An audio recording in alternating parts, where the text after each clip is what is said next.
Okay, so I'm often asked, what do I do when I got a slow paying client? So this is a person where you've given them an IOU, you send them an invoice, and then they pay after the fact, okay? And then this particular client doesn't pay when they should, right? They stretch you out. They want you to bankroll their business, okay? So I'm going to tell you that's uncool for your operational cash flow, and you know that. So but then people go, all right, well, I get the principle, Bruce, but tell me what to say. I don't know what to say, all right? Or, there'll be some type of fear, or I'm scared of doing that, of what to say. So I'm going to say here, let's give you a solution on that. So here we go. So I'm going to suggest that you need to do a meeting with them, and if it's possible, I would prefer you to do a face-to-face meeting, all right, rather than a phone call. Given that you can do a face-to-face meeting, this script still works if it's on the phone, but as I said, I'd prefer you to be in front of them.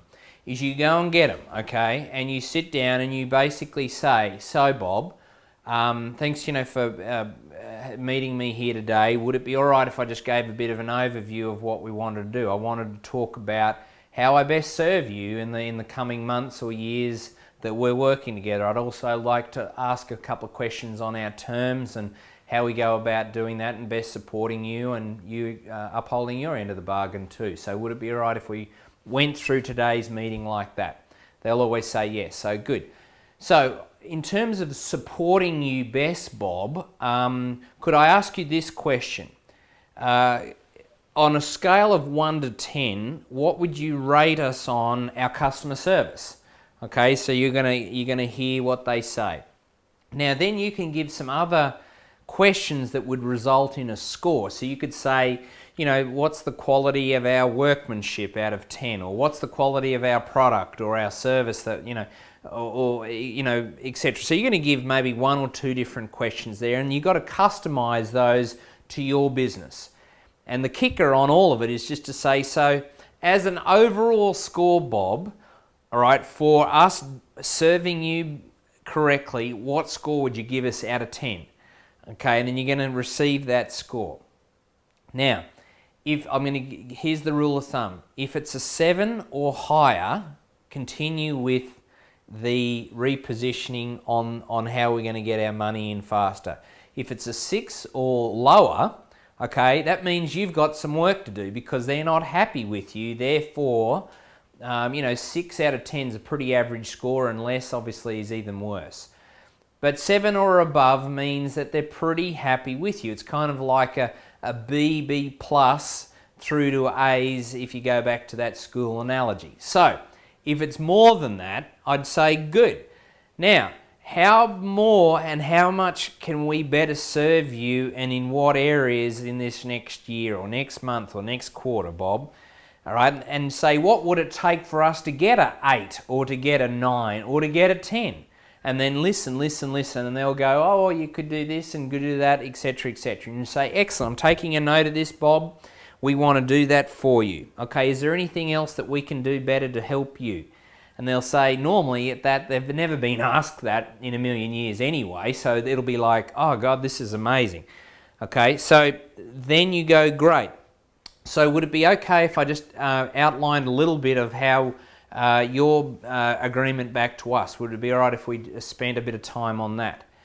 And they'll always say yes, and then you go, excellent, good. So, looking at the scoreboard, one of the challenges that we've got is our terms are 30 days, you know that, and it's just been a little bit on the late side. And look, an actual fact, and I'm going to bring out my notes, and you'll already have all the facts and figures here that no one can deny, is to say, okay, so if I look back at the last 6 invoices here, or the last dozen invoices, Bob, on average, right, and then, I sort of had the bookkeeper do this up before the session, is, you're about 16 days or 21 days or 7 days kind of after our agreement, okay? And I'm happy to service you and to do the extra mile for you, Bob, and, all I ask is that, our agreement is that, you uphold that. And so my question would be is, what would it take for us to be in line on the 30 days? okay? And then they're going to say, oh, well, you know, etc., we need to do a better job, or etc. Now, more often than not, they're going to say when there's that amount of factual data and you going there and asking for, hey, how can we do a better job? Give us some scores. What can we do to serve you better? I want to go the extra mile for you, Bob. Okay, more often than not, they'll then say, okay, good, you know, we can get it to 30. And then I suppose if it's no, we can't do that, well then you need to take a different stance and say, good, well we need to look at our agreement, because here's the facts.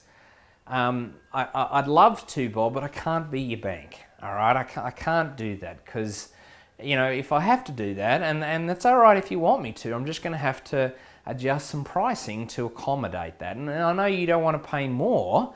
So would it be all right if we just came in line to the terms? Okay.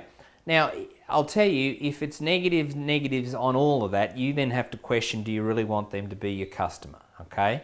So I'd be looking at how you can dilute them or remove them off your customer list.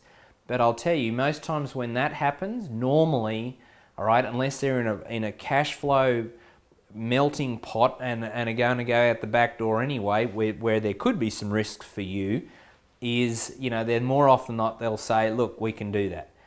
Then I'm going to do one thing, write this point down. You've got to do a tie down at the back end. I'll say those two words, a tie down.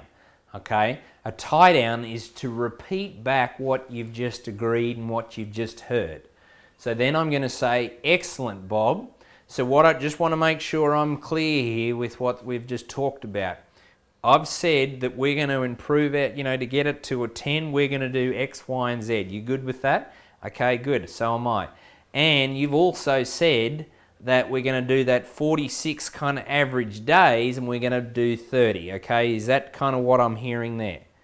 All right, good. So I don't need to have another conversation with you on that. You know, that's what we're going to agree. Okay, good. Okay, so the tie down is just to make sure everyone's clear with the languaging of what's just been agreed. Okay, and then that's how it's like, thank you very much for coming. Anything else I can help with? No, good, and away you go. So there's a script, there's a process, guys, and I'm going to finish by saying this one might hurt for some people watching this. You get what you tolerate. You get what you tolerate. So if you tolerate ongoing late payment, what have you, well, you know, don't whinge about that you haven't got enough cash flow or you've got late payers because you're tolerating that. So get your butt into gear, go in, use that script, see how you can serve them more and realign the agreement, and I'll guarantee you it'll work for you if you do it like we've just talked about. Go and do it, have the conversation, you'll feel better after you do it, I can assure you, and you'll feel better when the bank account is higher than what it currently is. So go and do it. All the best with it.